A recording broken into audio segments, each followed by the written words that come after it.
Muy buenas tardes, muchas gracias por la presentación. Es un placer estar aquí hoy con ustedes. Y bueno, la conferencia que les traigo se titula El actual sistema financiero de banca central, consecuencias sobre el sector de la construcción y las ciudades.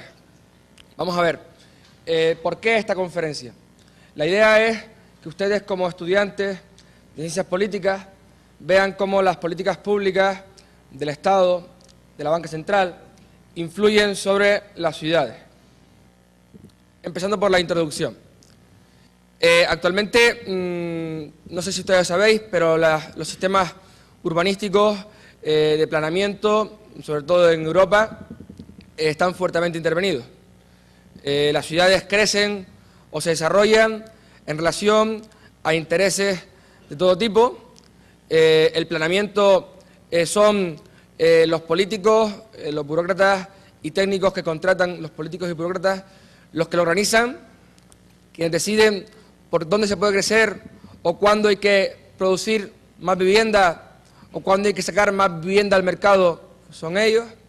Eso por una parte. Por otra parte, el Estado muchas veces incentiva con reformas fiscales que incentivan a lo mejor la compra, como veremos ahora, que se produzca más vivienda para comprar, a lo mejor, en un momento determinado.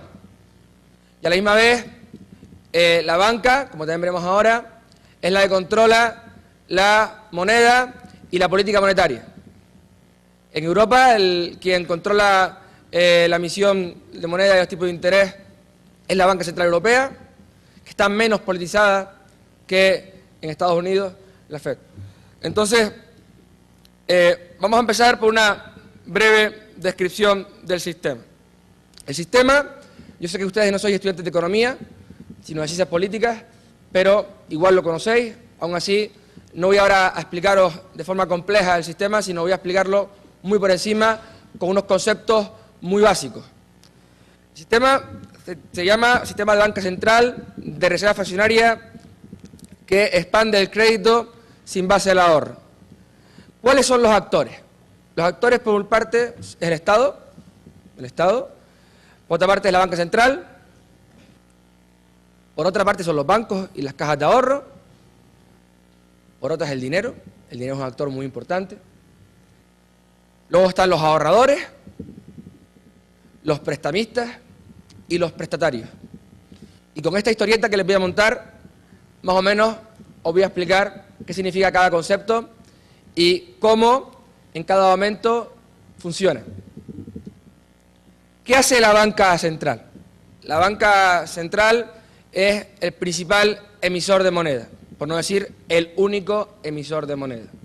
Es quien puede emitir moneda. La banca central, como dije hace un momentito, está controlada, muy politizada en Estados Unidos, en Europa menos, pero aún así está controlada. También es la que fija los tipos de interés. Fija el interés que se debe percibir cuando se presta dinero. El tipo de interés, el precio de mercado del dinero, está fijado por... ¿Se marca el dinero? No. El tipo de interés lo fija la banca central de tal manera que si, por ejemplo, el precio del dinero es más barato o más caro, igual la banca central pone un tipo de interés diferente. Hace lo que ella considera oportuno para luchar con la inflación, con la deflación, etcétera, de forma intencionada. Y por último, la banca central es la que supervisa los créditos. Si se pueden o no se pueden dar créditos. En Europa en concreto, quien supervisa los créditos es, en realidad, el Banco de España. Entonces, quien dice si se puede dar un crédito o no, o incluso si se obliga a dar créditos o no, es la banca central. Luego tenemos el Estado, el otro actor. ¿Qué hace el Estado? El Estado controla la banca central. Y por último, tiene el control fiscal. Poner más impuestos o menos impuestos a los ciudadanos. Que ahora veremos cómo dicho control fiscal puede influenciar, dicha política pública puede influenciar sobre la ciudad. Comentaba que el sistema es un sistema basado en la reserva fraccionaria. Igual algunos de ustedes han oído hablar anteriormente de qué significa este concepto. Igual otros no. ¿Qué es reserva fraccionaria? Pues bien, los ahorradores, como veis en el dibujo, meten dinero en el banco.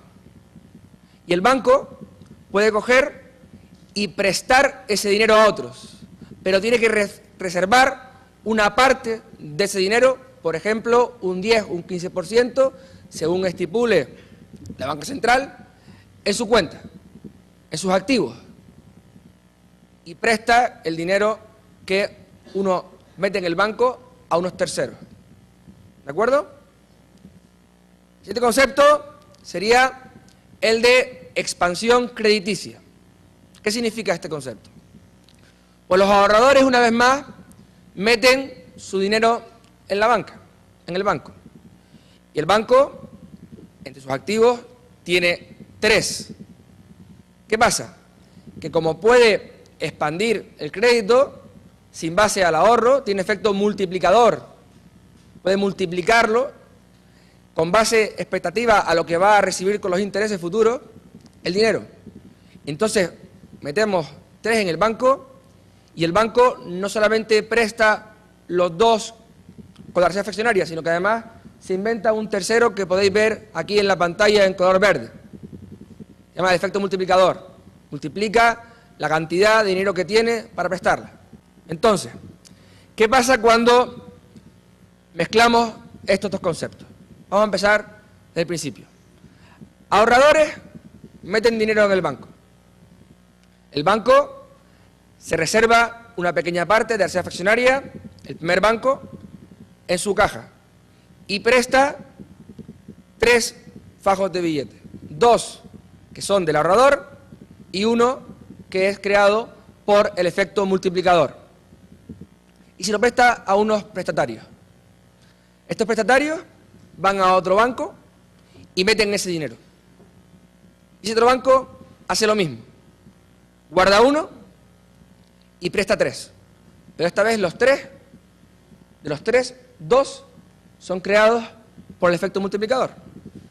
Y seguimos sucesivamente y a los terceros prestatarios van otra vez al banco y vuelven a meter el dinero en el banco, pero esta vez guardan 1 y al prestar 3, ya 3, el 1, el 2 y el 3 son del efecto multiplicador. Y así sucesivamente, hasta darnos cuenta que se crea una gran masa monetaria que está circulando en el mercado gracias al efecto multiplicador. Entonces, ¿cuáles son las consecuencias de la expansión crediticia masiva sobre el sector de la construcción? El problema actual, que ha afectado concretamente, por ello además ha hecho más grave, si cabe, la crisis en España. Tenemos, como hemos explicado hace un momentito, 3 fajos de billetes iniciales, que se han convertido en una montaña de billetes, de los cuales solo hay 3 que son del ahorro. Todos los otros verdes que veis ahí no son creados por ahorro, son creados por el efecto multiplicador. Entonces, ¿qué pasa? En primer lugar, los empresarios creen que hay dinero en el mercado. Creen que hay dinero y por lo tanto que hay ahorro. Hay ahorro, creen que la gente tiene dinero ahorrado. Por lo tanto, cuando un empresario sabe que hay dinero ahorrado, lo que hace es se lanza a invertir. Si hay ahorro, podemos invertir. Ahí donde no hay dinero ahorrado, no se puede invertir porque no hay dinero. Pero si hay dinero ahorrado, podemos invertir. Entonces los empresarios se lanzan a invertir. Por otro lado, a la misma vez, la banca central, para promover un supuesto, para intentar hacer un ciclo expansionista, un ciclo de crecimiento económico, es un falso crecimiento económico en realidad, lo que hace es bajar los tipos de interés de forma artificial. ¿Qué significa esto? La banca central pone el precio del dinero más barato de que estuviese en el mercado. Por lo tanto, pedir préstamos es barato. Pedir dinero prestado es barato. A la misma vez, el Estado se lanza y dice, vamos a hacer rebajas fiscales. Entonces, indudablemente, los empresarios cogen y empiezan a pedir préstamos a medio o largo plazo para desarrollar sus proyectos inmobiliarios, pensando que hay dinero. Además, el dinero está barato.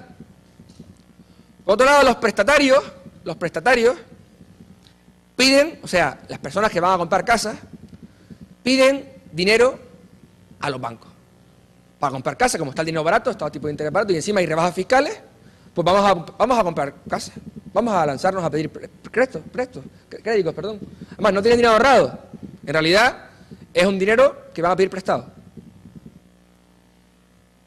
¿Qué pasa al banco? Los bancos no tienen suficiente dinero para prestar, pero les interesa prestar más. El negocio de un banco es prestar dinero. Entonces, ¿qué hace? El banco pide también préstamos. No solamente le basta con el dinero que ha metido la gente en los bancos, sino que quiere más dinero. Y pide préstamos a corto plazo. ¿Para qué? Para prestar a largo plazo. A largo plazo a las personas que van a comprar viviendas. A medio y largo plazo a los constructores y promotores inmobiliarios. Y le pide a corto plazo el dinero prestado a ahorradores que tienen dinero. Entonces los empresarios comienzan a construir. Empiezan a hacer las casas, compran suelo, buscan suelo, siguen comprando suelo, siguen construyendo. La gente empieza a comprar viviendas que ni siquiera se han construido, dan adelantos, empiezan a comprarlas, y un mercado que ahora veremos inflacionista del precio de la vivienda.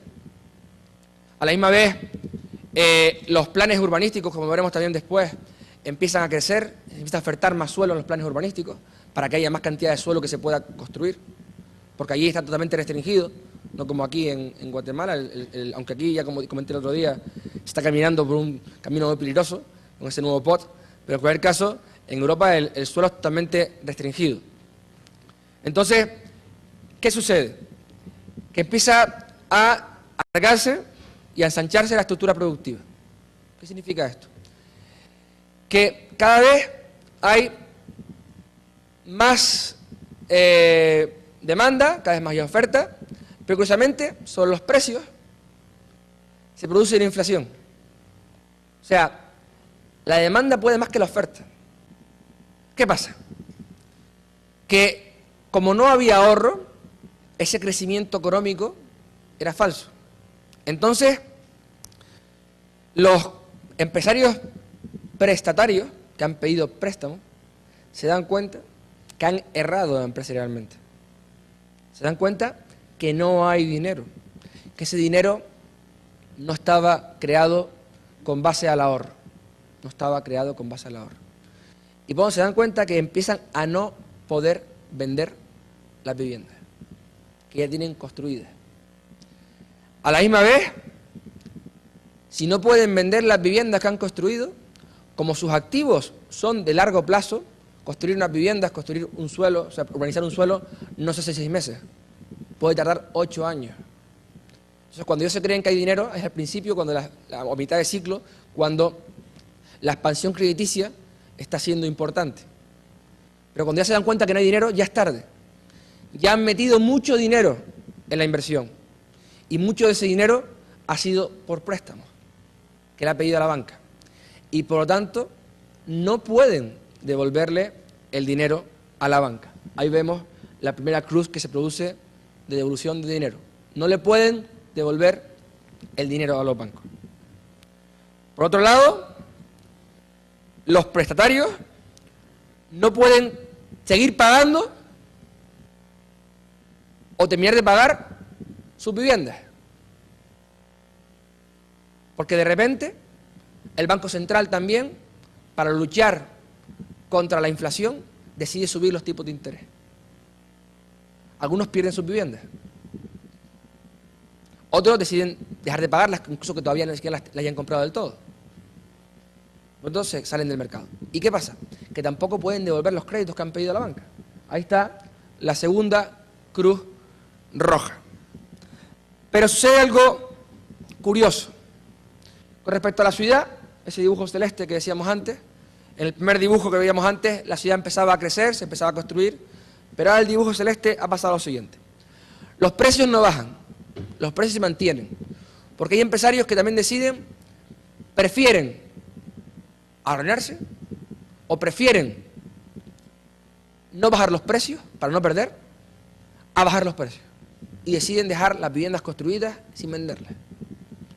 Hay otros que deciden vender a menor precio. Pero por lo general los precios se quedan, o por lo menos en España actualmente, han bajado un poco, pero no han bajado todo lo que en realidad deberían bajar. De hecho, hay muchos empresarios que están diciendo en España, prefiero no vender a bajar el precio. Por otro lado, el crecimiento urbano se congela. Se deja de producir más viviendas, claro. Se han dado cuenta ya los empresarios que producían viviendas que no hay ahorro, no me voy a meter en un negocio en el cual voy a perder. Entonces la ciudad se congela. Se queda un parón absoluto. Por otro lado, y es lo más grave quizás, todo el dinero que venía tanto de los compradores como de los inversores, que además ambos eran prestatarios, o sea, ambos habían pedido dinero para construir unos y para comprar otros, ese dinero no se ha metido, se ha metido en viviendas. ¿Qué significa eso? Que el dinero, que es un bien líquido, es un bien fácilmente transportable, fácilmente divisible, etc., se ha convertido en un bien ilíquido. Bien ilíquido. Las viviendas. No nos podemos llevar las viviendas bajo el brazo de un lado a otro para venderlas en otro lugar. Sí, las viviendas están ahí, pero están sin poderse mover. El dinero está metido ahí y no sale de ahí. Como los bancos no pueden recuperar el dinero que han prestado o a largo plazo a las personas que querían comprar viviendas, o que han prestado a los empresarios que pedían a medio o largo plazo para invertir, no le pueden devolver el dinero a los ahorradores que hayan metido el dinero en el banco, puesto que no tienen liquidez, no tienen dinero en la cuenta, no tienen dinero activo, no tienen activos suficientes. La gente no puede volver a coger el dinero que tenía. Y lo que es peor, como comentaba antes, bueno, es peor o igual de malo, los prestamistas ahorradores, los que le habían prestado al banco a corto plazo para que el banco lo prestara a largo plazo, tampoco pueden recibir su dinero. Tampoco pueden recibir su dinero. Por lo tanto, tendremos un problema de liquidez en el mercado, tenemos importantes problemas estructurales. Entonces, ¿qué hace la banca central y el Estado central ante la impotencia? La banca central empieza a subir los tipos, a bajar los tipos, a emitir más dinero. Obama ha emitido dinero hace poco, en grandes cantidades, ¿no? Pues eso tiene problemas económicos, devalúa la moneda, etcétera. No vamos a entrar en eso ahora. Pero a la misma vez baja y sube los tipos para intentar luchar contra los problemas económicos que tiene, pero se dan cuenta además que todas esas maniobras sirven para poco, porque todo ese dinero que estaba en el mercado se ha materializado en viviendas que no se pueden vender, que no pueden convertirse en bienes líquidos. Y por otra parte, el Estado, ¿qué hace? Primero, más rebajas fiscales, o mantiene rebajas fiscales, pensando que así puede incentivar a que la gente pueda volver a comprar viviendas. ¿Qué pasa? Que la gente no tiene dinero. Aparte, la gente tiene desconfianza en el mercado. Aparte de eso, la gente dice, bueno, es que ahora bajan los tipos, mañana pueden volver a subir. El empleo igual lo pierdo mañana, porque están echando un montón de gente. ¿Me explico? La gente no, aunque las rebajas fiscales se mantengan, la gente está que no puede meterse a invertir nada. Y los bancos, por supuesto, como no tienen liquidez, aunque bajen los tipos, los bancos no dan crédito. Ya bastante miedo tienen ya de que, como pone aquí, el Estado intervenga en los bancos. Por otro lado, el Estado coge y dice, bueno, pues vamos a aumentar la deuda pública.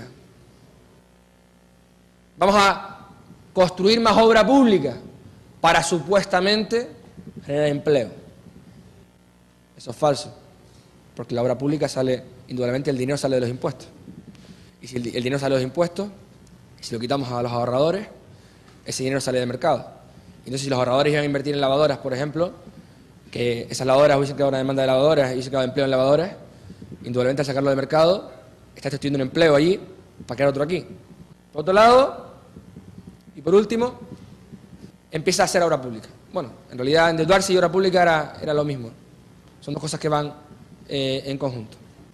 Entonces, ¿cuáles serían las consecuencias económicas con números de este tipo de sistema? Pues miren, aquí tenéis una gráfica de tipos de interés, precios de vivienda. Fíjense cómo la gráfica roja representa los tipos de interés en el periodo de expansión crediticia, entre los años 90, finales de los 90, 96, 97, a el 2007. Los tipos de interés van bajando, están dando dinero barato, se está expandiendo el crédito y los precios de la vivienda suben. Aunque oferten más viviendas, los precios suben. Como comentaba antes, la demanda puede más que la oferta. Entonces, por una parte vemos que los tipos bajan de forma artificial y los precios suben una barbaridad. Y por otra parte vemos también cómo también los tipos de interés al bajar, la raya azul, el crédito para construcción crece una barbaridad. Entonces, hemos visto poco más o menos lo que pasa a nivel económico, ¿no? Bienes líquidos como el dinero se convierten en bienes ilíquidos, los prestamistas no pueden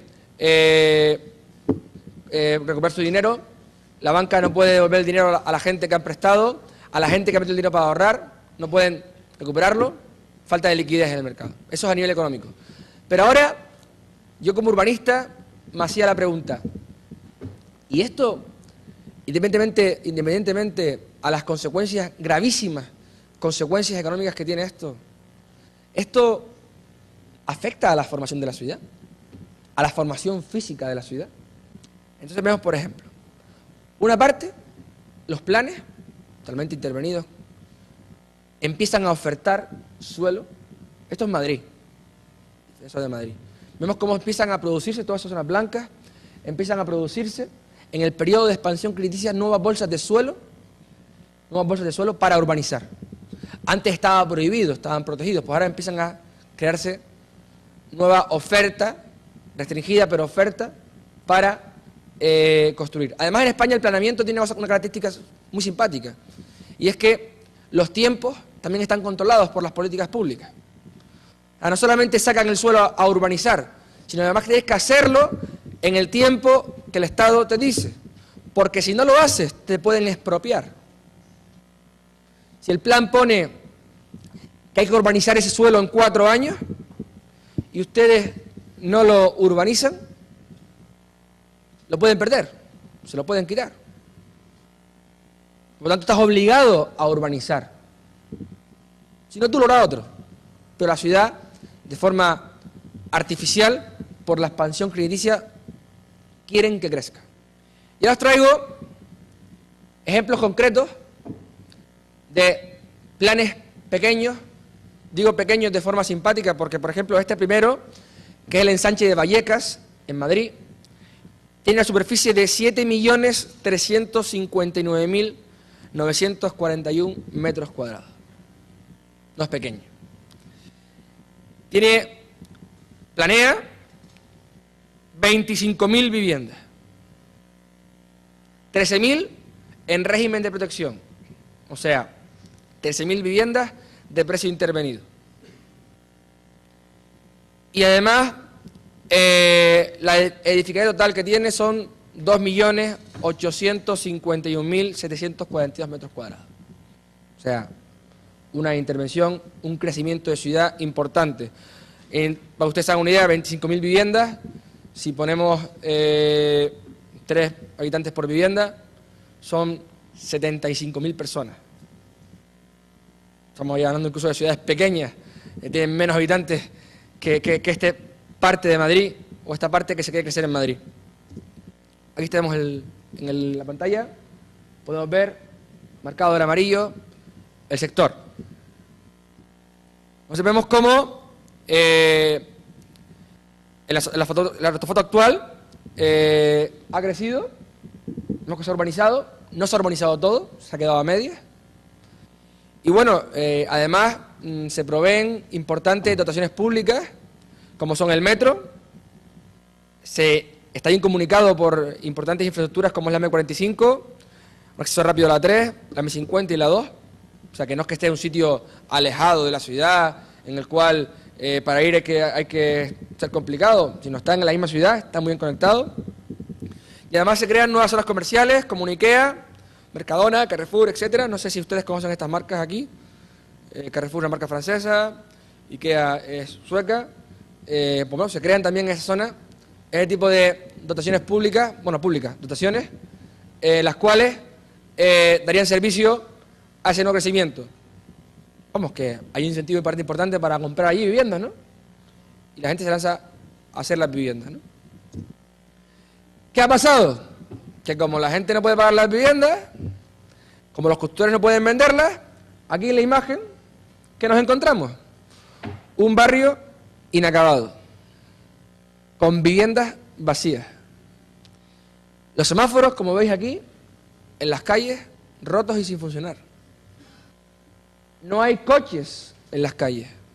Son barrios fantasmas. O sea, no solamente afecta a la crisis económica el problema de partida de esas políticas públicas, de expansión crediticia sin base al ahorro, esa política monetaria actual, sino también afecta a la forma física de la ciudad.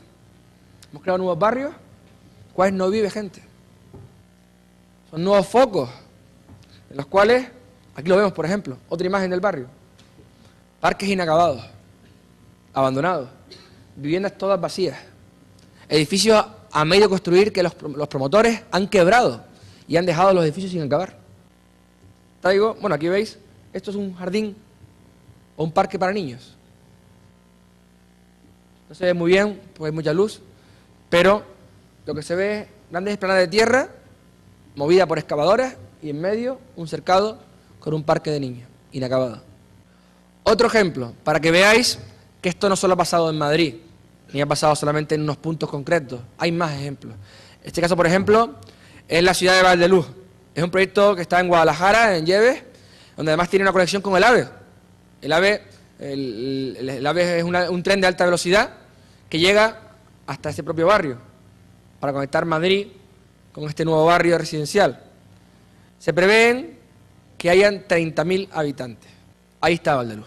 Y fíjense además lo simpático. Está totalmente urbanizado. Están hechas las calles. Está hecho el alcantarillado.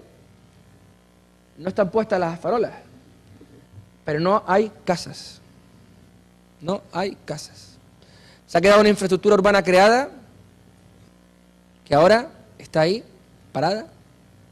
No se puede construir viviendas porque no hay gente que compre viviendas ahí. Tampoco hay dinero para comprarlas. Todo el dinero que se ha metido aquí para construir esto tampoco se puede devolver. Esta es la imagen que pone una inmobiliaria para vender viviendas en el barrio. Una imagen con jardines verdes, con coches, con semáforos funcionando, con vida en la vivienda. No se ve tal vez muy bien porque hay mucha luz, pero con vida en las viviendas, ciudadanos que caminan por la calle para intentar vender viviendas. Y esta es una imagen real de la ciudad. Las calles vacías, ni un coche. Los pisos todos cerrados, sin nadie viviendo dentro. Carteles que ponen se alquila, se compra, se vende. Hay arbolitos, pero no hay vida. Otro ejemplo más. La urbanización de Seseña, en Castilla-La Mancha.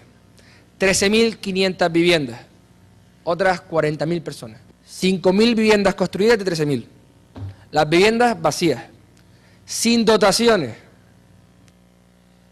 sin semáforos en las calles. Y se ha quedado a medias. Ahí está el barrio. Esa imagen de por la noche creo que dice mucho, ¿no? Solamente hay unas poquitas ventanas encendidas. El resto no están encendidas no porque estén durmiendo, sino porque no hay nadie, absolutamente nadie. Las calles, creo que ahí se ven con la luz, tienen un par de coches, única y exclusivamente. Entonces, y nuevamente ustedes dirán, bueno, este señor nos ha venido aquí a poner el panorama muy duro, muy oscuro. Nos planteará alternativas, por supuesto. Le voy a plantear algunas alternativas. A ver, por favor.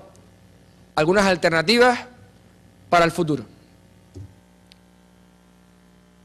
Bueno, en realidad, antes de plantear las alternativas para el futuro, se me olvidaba, voy a deciros mis conclusiones por lo menos. Los periodos de expansión crediticia sin base al ahorro, más los incentivos fiscales del Estado, provocan sobre la ciudad y la economía las siguientes consecuencias. La primera, un aumento de la oferta restringida de suelo en el planeamiento. Un proceso de expansión no ordenado en las ciudades. Guetos en las ciudades. Esos barrios vacíos se convierten en guetos, que llevan a delincuencia, subsuburbios, ciudades fantasmas. Endeudamiento familiar, que lleva a impago de deudas y muchas dificultades económicas para seguir adelante. El endeudamiento de los promotores que han errado, despistados por esa política monetaria y han invertido mal y ahora no sirven como inversionistas, que los inversionistas al fin y al cabo son fundamentales para que haya crecimiento económico. Y el dinero, como comentábamos antes, ese bien líquido se ha convertido en bienes ilíquidos, en viviendas. Son las consecuencias de este sistema, resumidas en estos puntos. Entonces, esas perspectivas de futuro que les decía antes, pues son las siguientes. Voy a empezar a tocar cada uno de los puntos. Con respecto a la primera, una reforma del sistema financiero. Si van a seguir existiendo bancos centrales, estos bancos centrales deben de impedir que los bancos se puedan endeudar a largo plazo, o sea, prestar dinero a largo plazo y endeudarse a corto plazo. O sea, la banca central debe impedir que los bancos puedan pedir dinero a corto plazo con importantes tipos de interés para luego prestarlo a largo plazo. Puesto que ese dinero, como vemos hace un momentito, con esa expansión crediticia, no van a poder devolverlo. Con respecto a una reforma del sistema urbanístico, lo primero sería desmonopolizar la asignación de los usos del suelo por parte de la administración pública. De la manera que la administración pública no pueda obligar a hacer viviendas con el planeamiento y incentive crecimientos en sitios concretos donde a lo mejor no había que crecer, y sea las fuerzas del mercado, sean los ciudadanos libres, con sus fines individuales, los que digan por dónde crece o por dónde no crece la ciudad, qué tipologías se emplean y qué usos se emplean. Ahí los arquitectos tendrían un importante papel creativo para buscar nuevas formas urbanas que hoy en día el planeamiento restringe. Por otro lado, el mercado se tiene que adecuar. Por mucho que quieran esos promotores, los precios inflados por esa burbuja inmobiliaria no pueden mantenerlos altos, tendrán que bajar. Tendrán que bajar, algunos tendrán que convertir, algunos tendrán que quebrar, pero sobre todo bajar para que se puedan vender esas viviendas. Se puedan vender esas viviendas y volver a meter dinero, que esos bienes ilíquidos se metan en bienes líquidos. Fundamental. Tiene que haber una adecuación de las ciudades. ¿Qué significa eso? Actualmente tenemos nuevos problemas, tenemos esos nuevos barrios fantasmas. Pues habrá que buscar soluciones. Habrá que buscar la forma de que se compren esas viviendas, la gente empiece a vivir ahí y puedan crear barrios, puedan crear ciudad. La ciudad, sin los ciudadanos, no es ciudad, son solamente edificios. Es fundamental que haya habitantes. Sin habitantes no son ciudades, son construcciones. Y por último, el Estado debe de hacer unas reformas legales importantes, como por ejemplo la revisión de la legislación de arrendamientos urbanos. ¿Por qué? No lo he comentado, pero lo comento al final. En España, por ejemplo, tenemos la ley del año 1994 de arrendamientos urbanos, la cual provoca inseguridad jurídica a los inversionistas, porque no se les garantiza que vayan a devolverse las viviendas si dejan de pagarles. La gente puede dejar de pagarle y ellos no pueden recuperar las viviendas. O la gente puede quemar las casas y les cuesta recuperar sus viviendas. Entonces, al haber una inseguridad jurídica, al estar protegido el inquilino y desprotegida la propiedad, los inversionistas no se lanzan a invertir en alquileres. Hay escasez de viviendas de alquiler. Hay deterioro del mercado del alquiler. Entonces, una solución también es que esas personas que también tienen esas viviendas vacías puedan ver interés en alquilarlas. Porque las viviendas están vacías no porque ellos sean tontos y no quieran alquilarlas, es que saben que si las alquilan pueden perderlas. Y bueno, creo que he terminado, no sé si ha quedado suficientemente claro, y les abro un turno de preguntas para que me puedan preguntar lo que quieran, en referencia, por supuesto, a la conferencia.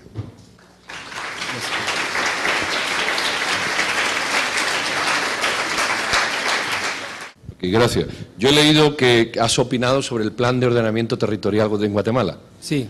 Que visto lo que hemos visto aquí, los espacios vacíos y todo lo que genera, ¿cuáles son tus conclusiones, si se pueden ser rápidas, del plan de ordenamiento urbano de Guatemala en relación con este panorama? Hombre, mis conclusiones creo que las he repetido ya en diferentes sitios y lugares. Creo que el nuevo POT, el nuevo plan de Guatemala avanza hacia un planeamiento, o sea, ha puesto la primera piedra hacia un planeamiento totalmente restringido que va a limitar la oferta y la demanda, que se mete en la propiedad privada y que puede llegar, por supuesto, a convertirse en un monstruo como este, y es un peligro, indudablemente, que se avance por ese camino, en vez de por el camino de la creatividad, libertad empresarial, el respeto a los derechos de propiedad, que el orden de las ciudades sea tipo endógeno, que no venga un tercero y diga vamos a crecer por aquí, vamos a crecer por allá, vamos a poner aquí X altura, vamos a poner aquí menos altura. Creo que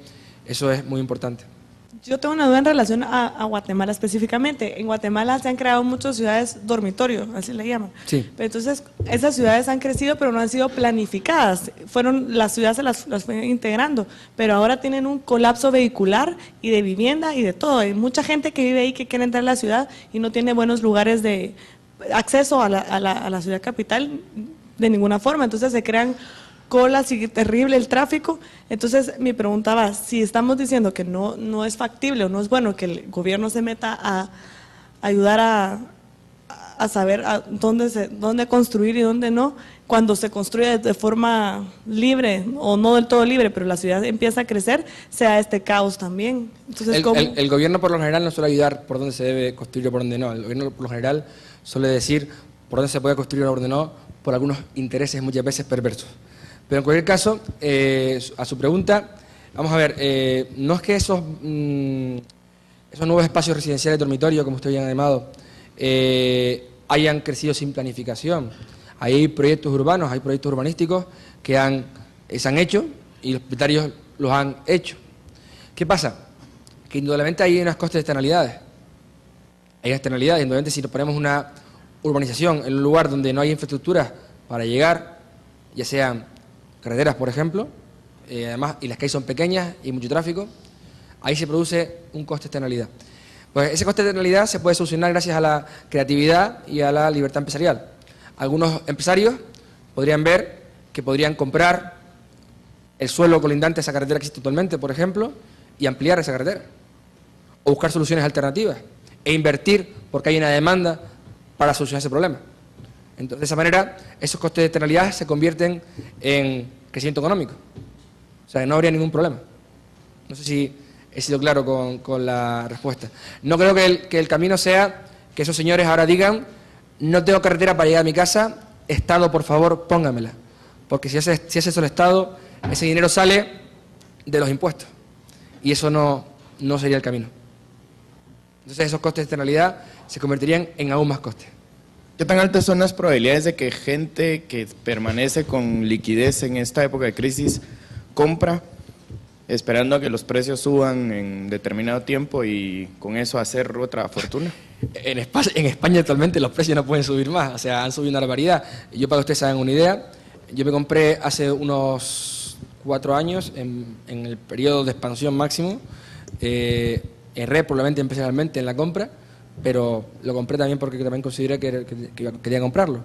Compré un apartamento en Madrid, ese apartamento tiene 36 metros cuadrados, más un altillo de 10 metros cuadrados, pues pagué 210.000 euros, alrededor de $300.000. 36 metros cuadrados. O sea, ¿se hace una idea? ¿De acuerdo? Es muy, muy pequeñito. Pues bien, indudablemente es difícil que puedan subir más a día de hoy.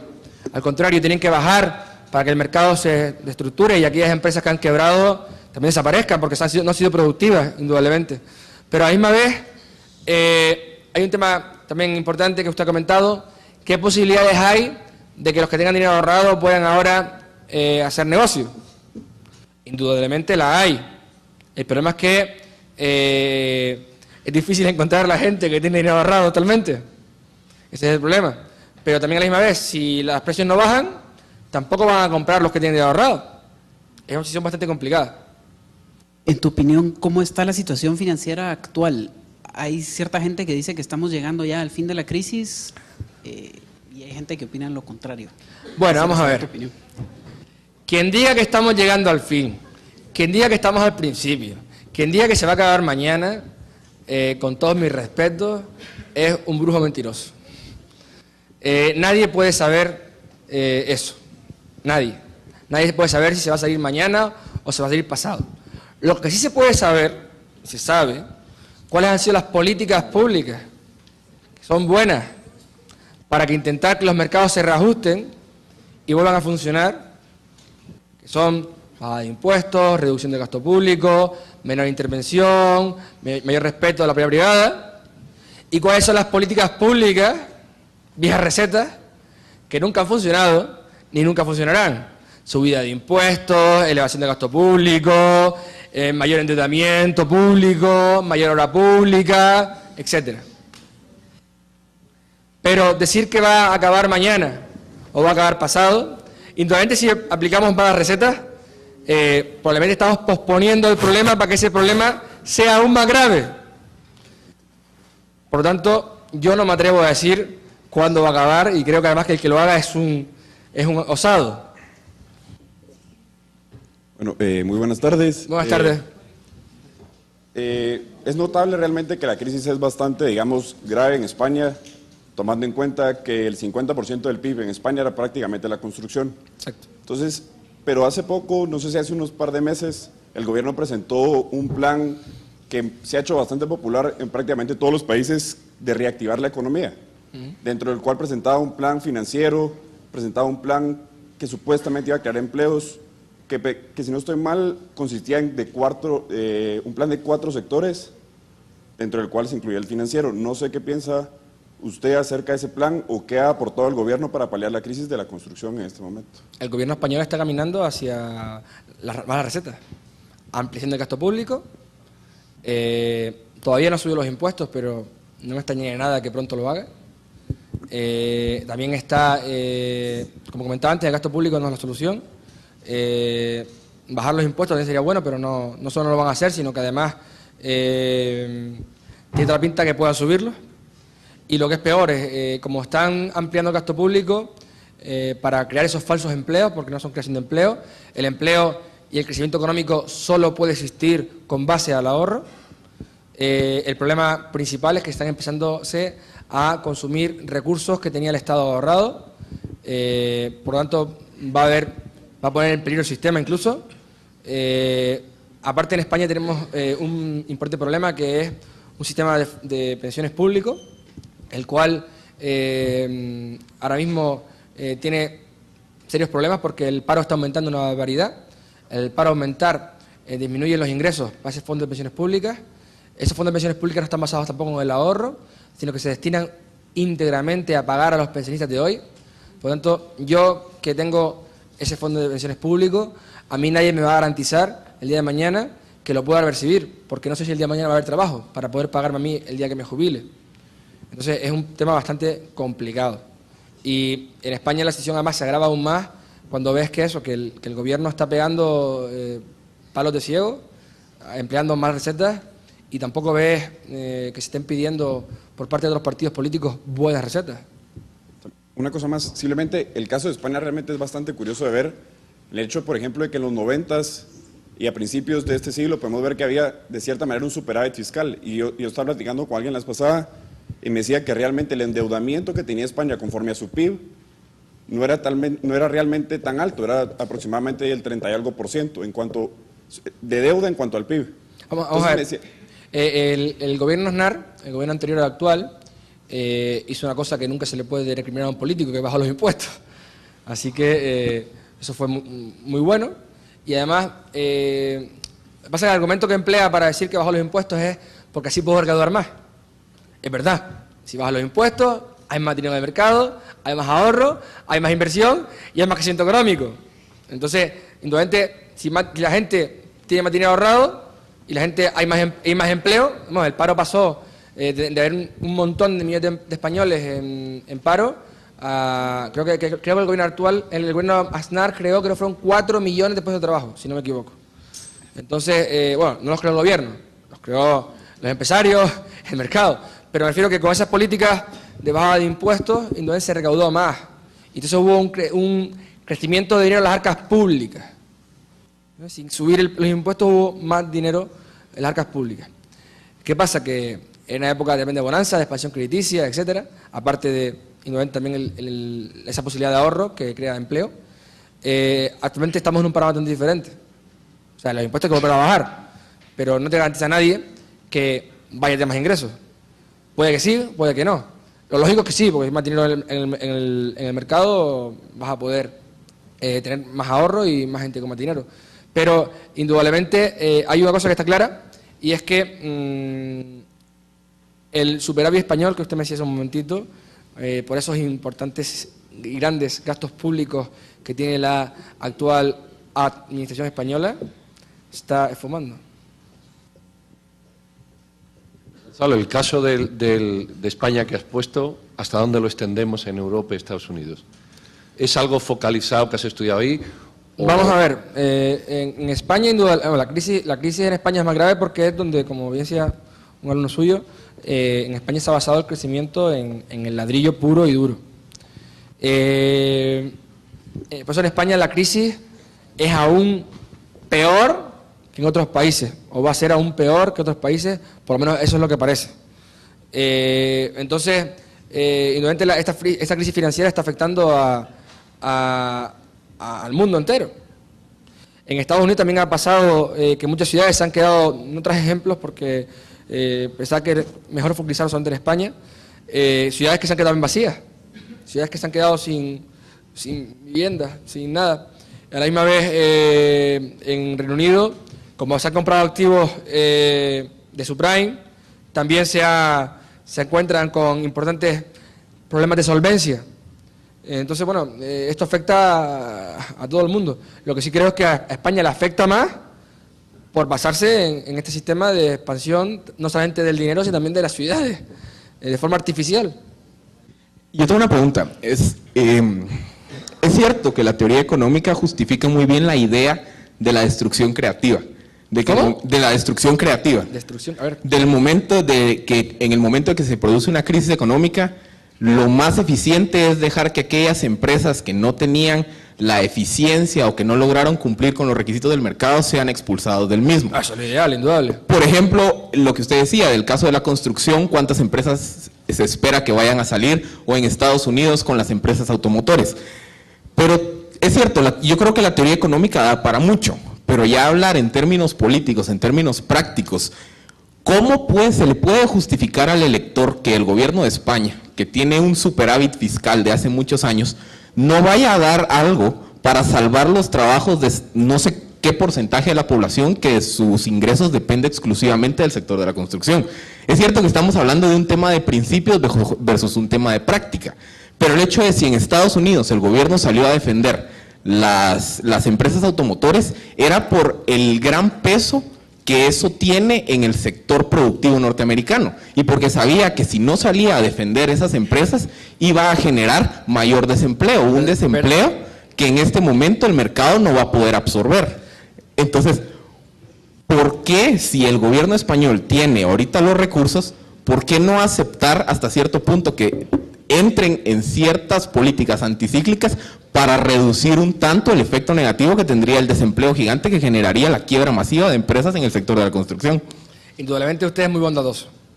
Y le digo por qué. Eso de que al invertir sobre el sector de la automoción, el señor Obama va a salvar el problema, al contrario, va a posponer el problema.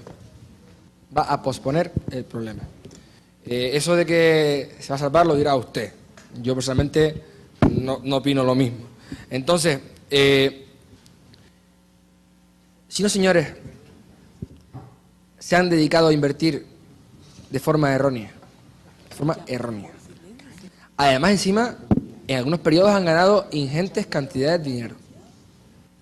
Y ahora que les va el negocio mal, vamos ahora con el dinero de todos los españoles a salvarlo. No, espérese un momentito. Espérese un momentito.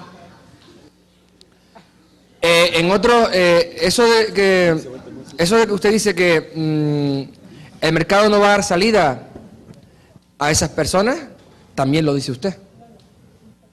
También lo dice usted.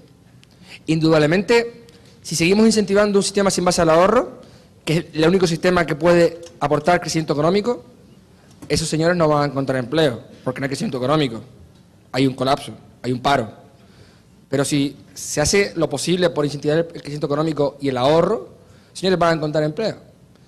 Ha habido históricamente casos en los cuales empresas han quebrado en su totalidad, ya no porque hayan invertido mal, bueno, si han invertido mal, la persona que quiebra es porque ha invertido mal, ha manejado mal sus recursos o ha hecho malas inversiones empresariales. Pero han habido casos a lo largo de la historia, como por ejemplo las empresas de los sombreros. En Europa los señores llevaban todos sombreros hace muchos años. Y eran millones de personas las que trabajaban como obreros en las fábricas de los sombreros. Cuando la gente dejó de usar sombrero, esas fábricas quebraron. Y los señores que trabajaban en esas empresas se recolocaron. No pasó nada. No pasó nada. Lo que no puede pasar es que yo, con mis impuestos y mi trabajo, mantenga su empresa. Usted es ineficiente, pero yo lo mantengo. Eso no puede pasar nunca. Entonces, usted está dando por hecho que metiendo dinero a esas empresas, todo se va a arreglar y después seguirá funcionando. Yo le niego la mayor. No se va a arreglar nada. Y va a posponer el problema. Y cada vez va a ser peor. Y cada vez va a haber menos recursos. Y cada vez va a haber más gasto público. Y cada vez esos superávits se van a ir acabando. Hasta que de repente no hay dinero tampoco. Pero no estoy diciendo que se va a solucionar el problema. Estoy diciendo como una política inmediata para mejorar el efecto del problema masivo. Fuera que genera la quiebra masiva de empresas de construcción, que el gobierno entre a generar obras de gasto público, es haciendo una política de corto plazo para evitar que tengan efectos negativos. Usted no me ha escuchado, no me ha entendido lo que he explicado, ¿no? Vamos a ver. No, un momentito. Le estoy diciendo que esas políticas públicas a corto plazo posponen el problema y agravan el problema a largo plazo. Un político nunca debe de pensar a corto plazo para unos votos. Nunca. El problema es más grave. No se puede pensar a corto plazo para decir, he creado estos empleos, vótenme, porque esa gente se va a quedar sin empleo después, porque va a destruir más riqueza. Y sin crecimiento económico no puede haber bienestar social. Y si el desempleo, si el mercado no tiene la capacidad de resolver esos desempleados, en 1 o 2 años, realmente la crisis se va a seguir generando un efecto negativo. Al contrario, vamos a ver, si se reestructuran los mercados, la gente vuelve a empezar a ahorrar y se vuelve a producir crecimiento económico, el empleo crecerá y decrecerá el desempleo. El paro irá desapareciendo. Sin embargo, con un sistema como el actual, el paro va a aumentar. Igual a corto plazo disminuye un poquito. Bueno, de todas maneras, ya llevan gastados muchos millones el gobierno español y el paro no ha decrecido nada, como usted dice, sigue aumentando a una velocidad espectacular. Así que tampoco veo ese efecto a corto plazo que usted me decía, porque creo que cada mes en España hay 200.000 parados más, 300.000 parados más. No me sé los números exactos, pero el mercado. Le estoy diciendo que el mercado necesita reajustarse para poder crear ese empleo. Si no se reajusta, no lo va a poder crear nunca. ¿Verdad? Bueno, yo solo quería hacer un comentario en cuanto a lo que decía Philip. Primero, felicitarlo por su respuesta, me parece excelente. Gracias. Y segundo, realmente yo he discutido bastante esto con Philip en el hecho de que yo pienso que hay que tener un exceso cuidado con las medidas anticíclicas. Porque como usted decía, son medidas a corto plazo, que obviamente si lo vemos y lo analizamos, de acá a 3 meses a un año, pareciera que van a paliar la crisis y de cierta manera se tapa el sol con un dedo. Porque pareciera que las cosas sí están funcionando bien y es prácticamente lo que está haciendo Obama ahorita en Estados Unidos, está tapando el sol con un dedo. Cierto. ¿Qué va a pasar de acá a 4 años? La crisis se va a agravar al 200% de lo que está ahorita. Ahora, en la historia se ha visto que las medidas, cuando hay crisis económicas, los gobiernos aprovechan para subir los impuestos. Obviamente, si la gente los acepta, ¿por qué los va a devolver luego después de que la crisis acabe? Entonces, hay que tener mucho cuidado con estas medidas anticíclicas en el hecho de que ayudan a subir los impuestos, el gasto fiscal del gobierno, retrasan la economía en un buen sentido. Entonces, ¿cómo vamos a nosotros permitir que eso suceda? El gobierno jamás, al ver que los ciudadanos ya aceptaron las medidas que ellos tomaron, al no haber crisis, el gasto fiscal va a seguir siendo el mismo, simplemente va a estar más desperdiciado cuando la crisis ya no esté. Igual.